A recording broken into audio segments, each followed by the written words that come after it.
Assalamualaikum warahmatullahi wabarakatuh. Hello everyone, how are you today? Dan kembali lagi dengan Abi Edi di video pembelajaran tematik kali ini. Dan pada kesempatan yang berbahagia ini, Abi Edi akan mengajak kalian semuanya untuk mereview semua materi di tema 3 subtema 1. Yuk kita ke kelas. Baik, kita awali dari muatan bahasa Indonesia. Kemarin kita sudah membahas bahasa Indonesia itu tentang iklan. Iklan itu sendiri adalah merupakan sebuah pesan yang berisikan info tentang keunggulan suatu barang atau suatu jasa. Dan kemudian iklan itu harus dibuat secara menarik. Lalu kita juga sudah membahas iklan itu sendiri memiliki ciri-ciri, di mana ciri-ciri iklan itu adalah bersifat mengajak atau afirmatif, kemudian menggunakan kata-kata yang singkat atau kata-kata ajakan, dan ditulis secara menarik, serta dapat diberi juga gambar-gambar yang menarik agar orang tertarik untuk melihat iklan itu sendiri. Kemudian ditambah lagi bahwa kita juga sudah membahas tentang unsur-unsur di dalam iklan itu sendiri. Unsur-unsurnya di antara lain adalah headline, yaitu merupakan judul iklan yang biasanya ditulis dalam bentuk font yang besar di depan, di atas, dan di tengah. Kemudian selain itu ada subjudul yang merupakan gambaran garis besar produk yang akan diperkenalkan. Kemudian setelah itu ada isi iklannya, kemudian ada visualnya yang menarik apabila itu merupakan iklan berupa gambar ataupun misalnya bentuk dari barang atau jasa yang akan dipromosikan itu sendiri. Dan yang terakhir adalah di sana ada nama dan alamat yang dapat dihubungi atau kontak person atau nomor telepon yang bisa dihubungi. Selanjutnya kita beralih ke muatan IPA, di mana di muatan IPA kita sudah membahas tentang sistem pencernaan dan organ-organ serta fungsinya. Di mana makhluk hidup di sini kita bahas adalah makhluk hidup dari mulai reptilia, kemudian amfibi, unggas sampai dengan serangga dan juga mamalia. Secara keseluruhan sistem atau organ pencernaan pada makhluk hidup itu sama, yaitu dimulai dari mulut, kemudian kerongkongan, ada lambung, kemudian dilanjutkan usus, dan terakhir adalah anus. Namun ada beberapa makhluk hidup yang memiliki jenis-jenis lambung yang agak sedikit kompleks atau agak sedikit berbeda. Seperti halnya di serangga, kita menyebut atau mengenal dengan sistem lambung mereka adalah empedal. Kemudian di dalam hewan ruminansia atau peternak biak, mereka memiliki lambung yang agak sedikit lengkap atau kompleks, di mana di sana ada yang disebut dengan retikulum, perut jala, dan juga perut hitam. Secara keseluruhan sama dan fungsinya juga sama, hanya perbedaannya terletak pada proses kerja dari sistem atau organ pencernaan makhluk hidup itu sendiri. Berikut ini adalah muatan SPDP. SPDP kemarin kita sudah membahas tentang menyanyikan lagu dengan menggunakan alat musik ritmis, dan juga kita sudah memahami pengertian dari alat musik ritmis itu sendiri, di mana tentu kalian masih ingat ya bahwa alat musik ritmis itu adalah alat musik yang dia hanya menghasilkan satu jenis nada dengan cara dipukul. Dan alat musik ritmis tidak dapat menciptakan harmoni baru dalam jenis-jenis musik atau jenis-jenis suara yang lebih kompleks. Selain itu, alat musik ritmis ini bersifat untuk mengiringi lagu saja, bukan menciptakan nada atau menciptakan not, bahkan harmonisasi yang berbeda-beda. Kemudian juga kita di muatan SPDP juga sudah mengenal dengan alat-alat musik itu, jenis-jenis alat musik ritmis apa saja, termasuk juga di provinsi kita yang ada di Provinsi Lampung dan juga yang tersebar di Nusantara, begitu kompleks dan begitu lengkap.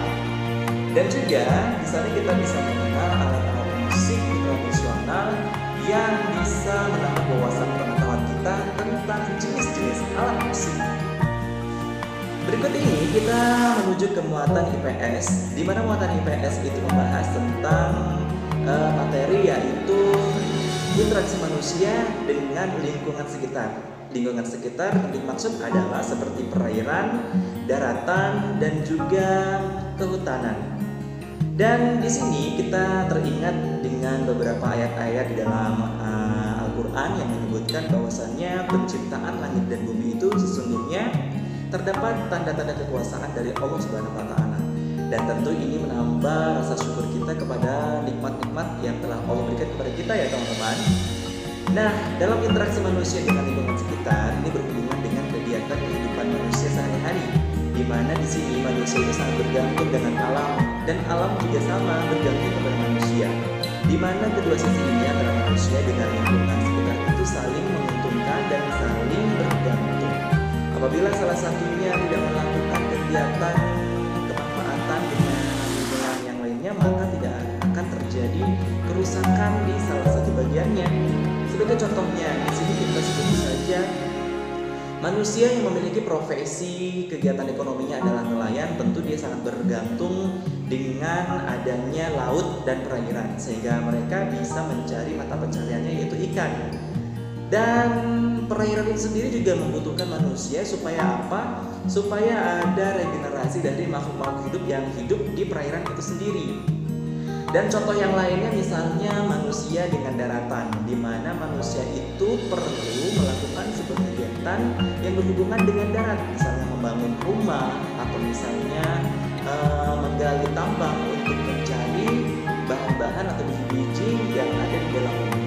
Dan tanah atau daratan itu juga membutuhkan kerjasama dari manusia, di mana benda-benda yang ada di daratan itu harus diolah oleh manusia secara baik dan benar, sehingga daratan itu tetap terjaga kesuburannya dan juga produktivitasnya. Dan masih banyak lagi ya contoh interaksi manusia dengan lingkungan sekitarnya yang lainnya. Intinya di sini manusia dan alam itu saling bergantung, tetapi dengan tanda kutip adalah harus dengan baik dan benar sesuai dengan tuntunan Rasulullah SAW dan juga dari penjelasan ayat-ayat di dalam Al-Quran. Nah, yang berikut ini atau yang terakhir kita membahas muatan PKN, di mana muatan PKN ini kita membahas tentang keragaman dalam interaksi manusia dengan sosial. Kita tentu tahu ya bahwa Indonesia ini mendapatkan karunia yang sangat istimewa dari Allah Subhanahu wa taala yang digambarkan di dalam Al-Qur'an juga loh. Di mana ayat ini juga sangat terkenal yang redaksinya berbunyi, Allah telah menciptakan kalian bersuku-suku dan berbangsa-bangsa agar kalian saling mengenal dan saling menyayangi. Nah, kita bayangkan di Indonesia terdapat berbagai keragaman mulai dari suku, kemudian budaya, bahkan alam dan juga sistem hidup masyarakat dari Sabang sampai Merauke.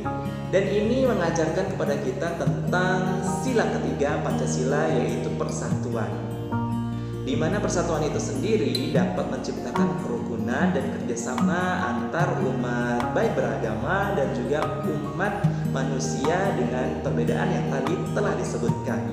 Dan harapannya di sini kita harus bisa menjaga keragaman yang ada di Indonesia sebagai salah satu ciri khas yang ada di Nusantara, sebagai kekayaan alam yang ada di Nusantara. Baiklah teman-teman, itulah tadi pembahasan yang kita bahas untuk mereview materi.